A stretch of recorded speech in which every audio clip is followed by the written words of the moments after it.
Bienvenue à tous pour notre exploration d'aujourd'hui. Ah, une exploration en français. Oui, tout à fait. On plonge ensemble au cœur de la positivité. Excellente idée. On a décortiqué des sources super intéressantes. Oh, comme lesquelles? Choisir la positivité. Guide et exercices. Ah oui, un grand classique. Et aussi, choisir la positivité. Guide et pratique. D'accord. Pour comprendre comment la positivité peut transformer notre quotidien. Alors, prêt à décrypter tout ça? Carrément. J'ai hâte de voir ce qu'on va découvrir. Moi aussi. Alors, première question. La positivité, c'est un coup de chance ou un choix? Honnêtement, j'ai toujours eu un petit doute. Ah, la fameuse question. Beaucoup de gens se la posent. Heureusement, le glossaire des termes clés nous donne une définition claire. Ah oui? Et c'est quoi? Il définit la positivité comme une attitude mentale, un choix conscient de se concentrer sur le positif. Donc ce n'est pas juste voir la vie en rosa. Non, pas du tout. C'est plutôt activer notre capacité à rebondir face aux défis. On appelle ça la résilience. Donc même quand on a une journée pourrie, on peut choisir de réagir différemment. C'est ça l'idée. Exactement. Imaginez vous tomber en panne de voiture. Ah non, pas ça. Des options s'offrent à vous. Soit vous vous énervez, soit vous respirez un bon coup. Et vous voyez ça comme une opportunité d'apprendre à gérer l'imprévu. C'est vrai qu'entre s'énerver et rester zen face à une voiture en panne, il y a une différence. Mais est-ce que se dire « je vais être positif » suffit? Pas si simple. Nos sources insistent sur l'importance de l'intention, surtout le matin. Le matin. Pourquoi le matin? C'est comme planter une graine pour la journée. Si on commence en se focalisant sur le négatif, eh bien, on nourrit cette énergie toute la journée. Ah oui, le fameux se lever du mauvais pied. Mais comment on fait pour changer cette intention du matin? Nos sources nous racontent l'histoire de Marie, Marie. une entrepreneure qui se réveillait chaque matin stressée. Oh, je connais ça. Elle a décidé de tester une affirmation positive. Un genre de mantra. Exactement. Aujourd'hui, j'aborde chaque tâche avec enthousiasme et optimisme. Et ça a marché. Parce que se répéter des phrases, ça peut paraître un peu simpliste. Eh bien, Marie a constaté une vraie différence. Plus d'énergie et même ses relations professionnelles se sont améliorées. Incroyable. Mais est-ce qu'il y a des preuves scientifiques que la positivité a un impact réel? Parce que là, ça fait un peu de développement personnel. Nos sources ne se contentent pas de belles paroles. Elles mentionnent des études qui montrent un lien entre la positivité et une meilleure santé. Ah oui? Quel genre de santé? Santé cardiovasculaire, meilleure gestion du stress et même un système immunitaire plus fort. Attendez, vous me dites que la positivité booste les défenses immunitaires. C'est fou. Attention, la positivité ne remplace pas les traitements médicaux, Bien sûr, bien sûr. mais elle joue un rôle complémentaire. C'est la connexion corps-esprit. Nos pensées influencent notre corps. Exactement.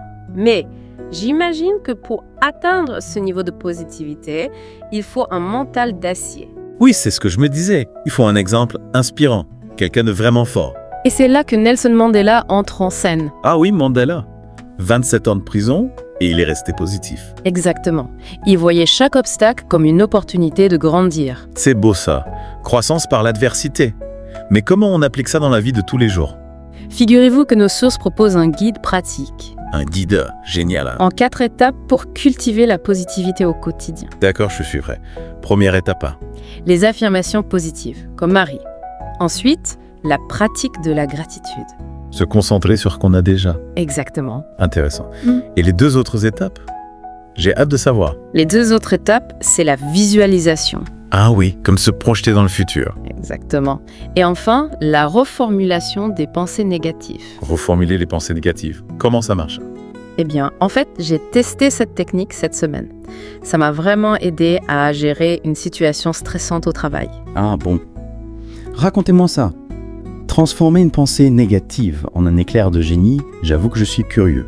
Ce n'est pas de la magie, hein. C'est plutôt un travail conscient sur nos schémas de pensée. J'avais une présentation importante à faire et je me sentais paniquée.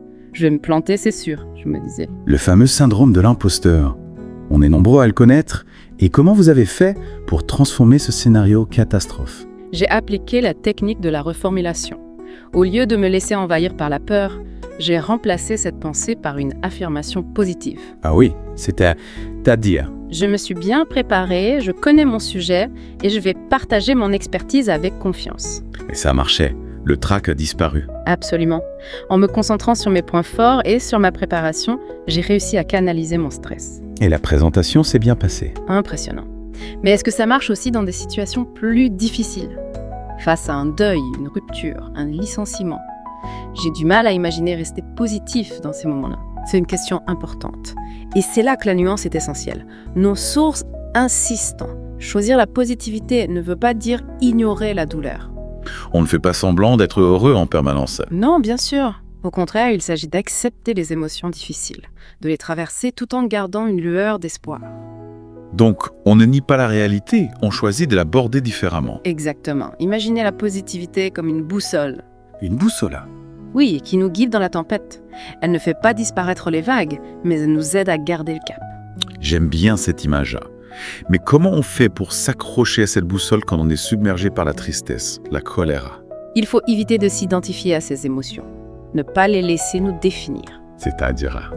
Par exemple, si vous traversez un deuil, vous allez ressentir de la tristesse. C'est normal, mais ça ne veut pas dire que vous êtes cette tristesse.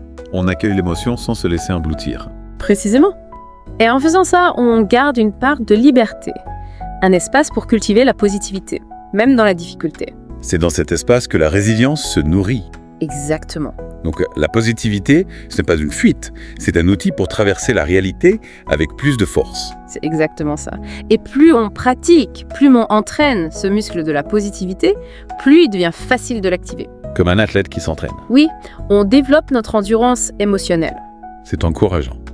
Mais choisir la positivité, est-ce que ce n'est pas se mettre des œillères et ignorer les problèmes du monde?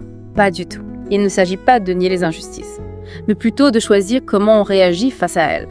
La positivité peut être un moteur pour l'action. Ah oui, on peut être positif et engagé. Bien sûr. Se focaliser sur les solutions, soutenir des initiatives positives. Exactement. La positivité n'est pas passive, elle peut être transformative. D'accord, je comprends mieux la nuance. La positivité, ce n'est pas juste une attitude, c'est aussi une façon d'agir dans le monde. Exactement. Et c'est ce qui la rend si puissante. En choisissant la positivité, on choisit une vie plus épanouie, mais aussi de contribuer à un monde meilleur. C'est une belle conclusion pour cette deuxième partie. J'ai appris beaucoup sur la positivité, ses nuances, ses applications concrètes. Et vous, qu'est-ce qui vous a le plus marqué? Ce qui me fascine, c'est la capacité de la positivité à nous donner du pouvoir, à nous aider à reprendre le contrôle de nos vies. C'est une force intérieure. Et vous, qu'est-ce qui vous a touché? Moi, c'est l'idée que la positivité n'est pas un déni de la réalité. C'est un outil pour la traverser avec plus de force, comme une lumière qui nous guide. C'est une belle image. C'est ce qui rend ce choix si précieux. Alors, chers auditeurs, on fait une petite pause et on revient pour la troisième partie de notre exploration. On découvrira d'autres exemples inspirants et on vous proposera des exercices pour cultiver cette force intérieure. Restez avec nous. Et nous voilà de retour pour la dernière partie de notre exploration. On a beaucoup parlé de comment la positivité nous aide personnellement. Mais est-ce qu'elle a aussi un impact sur les autres? Ah, excellente question. Nos sources insistent sur la dimension sociale de la positivité. Elles la comparent même à un virus. Un virus affirmant que ce n'est pas contagieux. Rassurez-vous, c'est un virus bienfaisant, un virus de bonne humeur en quelque sorte. Ah d'accord, je comprends mieux. Mais concrètement, comment ça fonctionne? C'est simple. Quand on choisit d'être positif, eh bien, on crée une onde positive autour de soi. Comme un caillou qu'on jette dans l'eau, les ondes se propagent. Donc notre énergie positive peut influencer les gens autour de nous. Exactement. Nos sources mentionnent des études qui montrent l'impact de la positivité dans toutes sortes de relations. Familiales, amicales, professionnelles. Ah oui. Et qu'est-ce qu'elles disent ces études? Par exemple, les équipes de travail où il y a un climat positif, eh bien, elles sont plus performantes, plus créatives. C'est vrai que quand on est entouré de gens positifs, on a envie de se donner à fond. Exactement. Et l'inverse est vrai aussi. La négativité peut être contagieuse. Si on passe son temps à se plaindre, on risque de créer une ambiance toxique. C'est un bon rappel. Parfois, on ne réalise pas à quel point notre attitude peut impacter les autres. Donc, en choisissant la positivité, on se fait du bien à soi-même.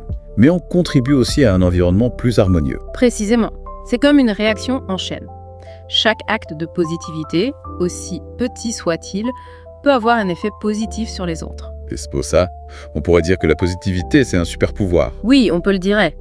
En cultivant la positivité, on devient des agents de changement, des ambassadeurs de la joie. Alors, avant de conclure, on pourrait peut-être résumer les points clés. Qu'est-ce qu'on retient de tout ça? Avec plaisir. Premièrement, la positivité n'est pas un don, c'est un choix. Et deuxièmement, c'est un muscle qu'on peut entraîner, avec des techniques comme les affirmations positives, la gratitude, la visualisation. Sans oublier d'accepter les émotions négatives, bien sûr. La positivité, c'est une force intérieure qui nous aide à traverser les épreuves. Exactement. Et cette force a un impact sur nous, mais aussi sur les autres. En étant positif, on crée des ondes positives autour de nous. C'est une belle conclusion. Alors, chers auditeurs, on espère que cette exploration vous a inspiré à cultiver la positivité pour votre bien-être et celui de votre entourage. N'oubliez pas, chaque jour est une nouvelle occasion de choisir la positivité, de faire briller votre lumière intérieure. On vous souhaite une journée pleine de positivité. À bientôt pour de nouvelles explorations. A check.